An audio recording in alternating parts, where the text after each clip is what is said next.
Todo mundo sabe que a DC e a Marvel são rivais eternas. A DC é uma editora mais antiga, que passou por diversas reformulações, mudanças de nome, mas a DC simplesmente criou o maior super-herói, o primeiro de todos, o exemplo de todos eles, que é o Superman. A importância da DC, enfim, é incalculável. Criou o panteão, a Santíssima Trindade, Batman, Mulher Maravilha e o Superman. Mas a Marvel Comics também chegou nos anos 60 revolucionando o mercado de quadrinhos, a forma de se pensar na arte, de se escrever, e ela dizia muito sobre o espírito do tempo naqueles anos efervescentes dos anos 60 do século 20, né? E essas duas editoras nunca se encontraram de lá para cá no início, né? Assim, é sempre uma rivalidade terrível.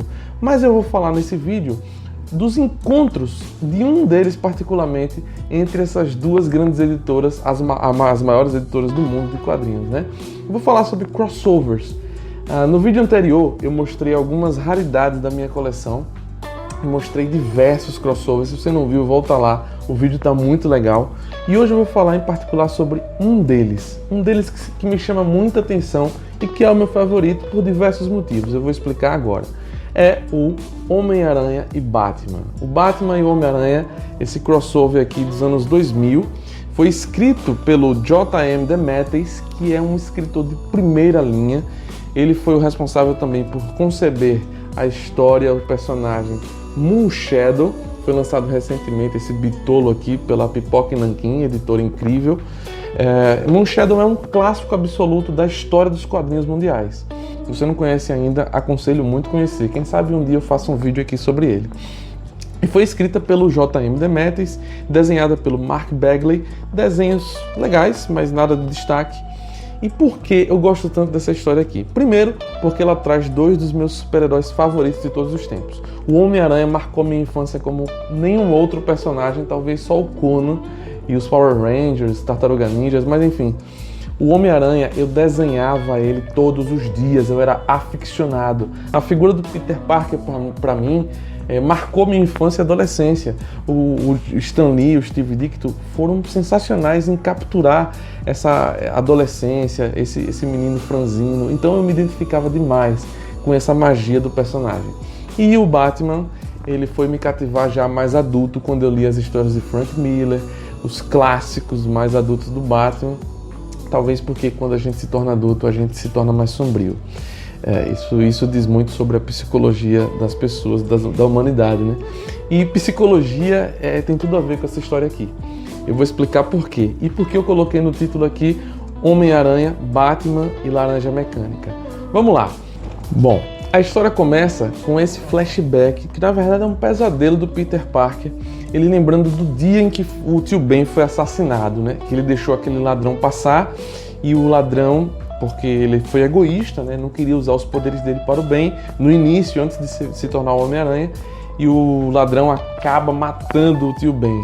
Então, o J.M. DeMatteis coloca esse pesadelo como atormentando o Peter Parker. Ele acorda no meio da noite, ele está casado com a Mary Jane, ele fala sobre o amor, etc e tal, faz algumas reflexões aqui. E aí a gente é depois apresentado por outro pesadelo, obsessivo também, no meio da noite, de outro personagem, o Bruce Wayne. E fala também sobre essa figura desse ladrão, desse assassino pequeno, um reles assassino, como foi o assassino do tio Ben, que mata os pais do Wayne e desgraçam a sua vida permanentemente, né? E aí ele acorda na madrugada também, só que no lugar da Mary Jane ele só tem o Alfred, né? Então esse começo é muito interessante. Ele coloca os dois começos em sequência assim, e depois ele entra mesmo na história. O que é que o DeMatteis vai falar aqui? A gente é apresentado ao Carnificina, aparece aqui o Carnificina como um grande vilão da história do Homem-Aranha, óbvio, né? E ele está preso, e ele é capturado, e aí a doutora Kafka, olha só, a Ashley Kafka, o nome da mulher, vejam só. Aí a gente tem a primeira referência literária que o J.M. DeMatteis coloca aqui. É uma psicóloga, na verdade é uma psiquiatra, que está tentando tratar psicologicamente, psiquiatricamente o Cassidy, né? O Cassidy, que é o Carnificina, que é um personagem terrível. É um dos piores vilões do Homem-Aranha porque ele é como se fosse o equivalente ao Coringa. Ele gosta de sangue, de assassinar as pessoas, de retalhar com essas garras, essas lâminas que ele constrói com o seu simbionte, né? Tipo o Venom, né? E aqui a doutora não consegue sucesso com a sua terapia e surge uma outra personagem, que é a chamada Cassandra Breyer. Essa loira aqui, ela também é uma psicóloga que ela inventou uma espécie de chip de controle comportamental. Chip de controle comportamental que vai ser instalado na mente de criminosos psicóticos, como o Carnificina, o Cassidy, e assim ela vai conseguir diminuir a sede de sangue dessas figuras, dessas personalidades. Ao invés de tratar, ela vai simplesmente fazer uma espécie de, é até falado aqui, uma lobotomia, né? A lobotomia é uma cirurgia que surgiu no século XIX, se não me engano, existiu de verdade nos hospícios do século XIX, que você simplesmente afetava uma parte do cérebro, não sei o lobo agora qual era, você danificava, você aleijava o cérebro e a pessoa virava um vegetal.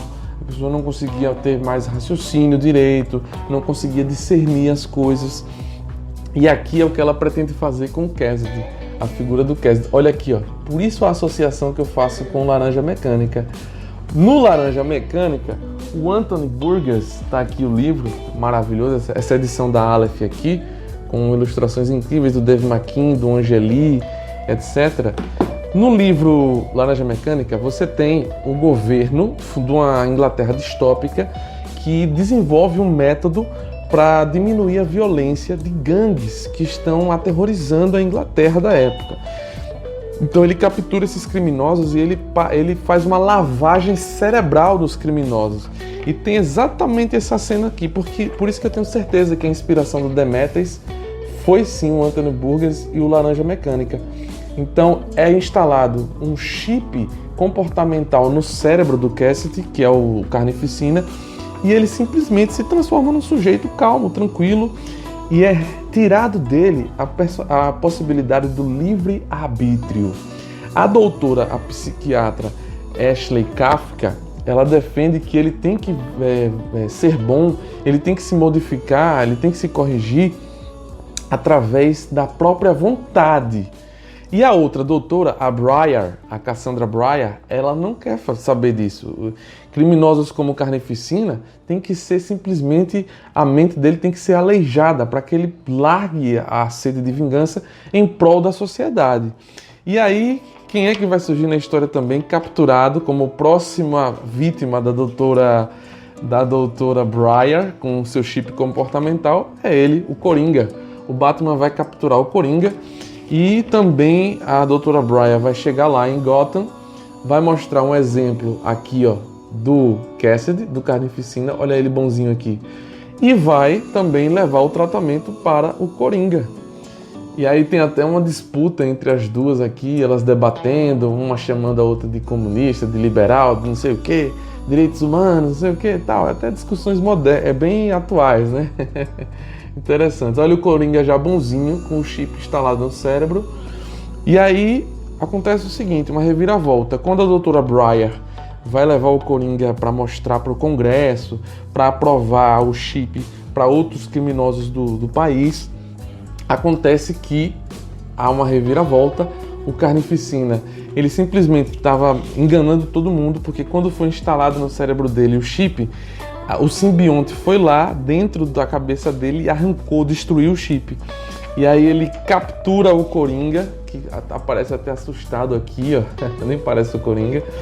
Ele captura o Coringa e o Batman e o Homem-Aranha vão ter que se unir para lutar contra os dois, porque o simbionte entra pelo nariz do Coringa e consegue tirar o chip dele também. Então eles voltam com tudo na sua psicopatia.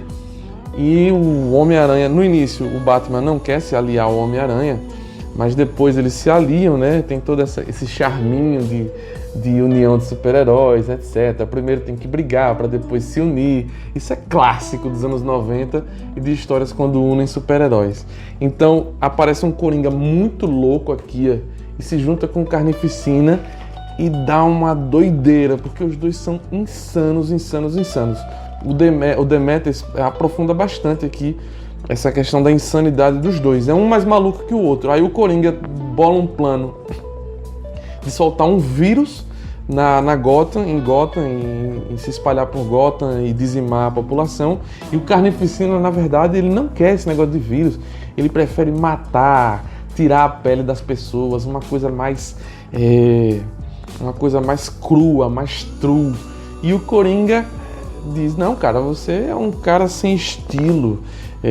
Tem que matar com estilo. Isso aí que você está fazendo é uma coisa vulgar, uma coisa de bárbaro. Aí ele fala até uma coisa muito interessante aqui. O Coringa diz: eu sempre me julguei o Orson Welles do crime. Orson Welles, para quem não sabe, é um dos maiores diretores do cinema do mundo. É responsável simplesmente por dirigir, por conceber a obra máxima do cinema mundial, conhecida, né, pelos críticos, que é o Cidadão Kane, um filme dos anos 30 que revolucionou várias técnicas aí do cinema. Aí ele fala que ele é um Orson Welles do crime. E isso ele desdenha bastante do estilo do Carnificina. E aí os dois vão ter um desentendimento. Isso vai favorecer com que o Batman e o Homem-Aranha consigam sucesso em derrotar os dois. É uma história curta. Eles derrotam ele no final, isso não é spoiler nenhum, porque acaba aqui mesmo.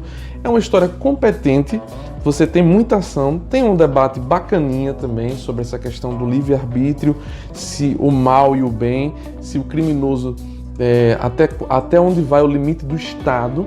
O Estado pode simplesmente cortar a capacidade do indivíduo de escolha, do livre-arbítrio, é o que nos define como seres humanos. Mas se tiver um psicopata no nível extremo, o Estado pode agir para tirar da mente daquele psicopata a sua vontade de viver, aleijar o seu cérebro para que ele não possa mais raciocinar e vire um vegetal. Qual é o limite disso aí? Então é uma discussão que sempre paira nas ciências humanas, nas ciências políticas, e é trazida aqui com diversão, muita violência também pelo J.M. Demetrius. Bom, galera, eu espero que vocês tenham gostado do vídeo, ficou legal, eu acho. Se você gostou, por favor, dá um like, deixa um comentário, me diz aí o que é que você gostou, o que é que você achou do vídeo, faz uma sugestão de tema para o conteúdo aqui do canal, se inscreve e acompanha aí, porque a gente está só começando essa nova leva de vídeos aqui, beleza? Valeu!